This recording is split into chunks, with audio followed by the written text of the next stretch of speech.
How to find private posts on your TikTok device. Firstly, you have to install the TikTok app in your phone. Now you have to open the app in your phone. Now we are going to know how to find a locked video or picture in your profile. You can see different options at the bottom like friends, inbox, plus mark, home, and the profile. Before we are going to move this, just make sure watch the complete video and follow each step carefully to avoid forgetting anything and making mistakes. Just you have to click on this profile icon.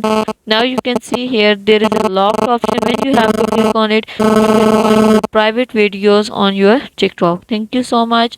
That was all. Please consider showing your support by commenting, liking, sharing, and subscribing to our channel for more valuable content in the future. Your engagement is highly appreciated. I wish you very, very good luck. Thanks.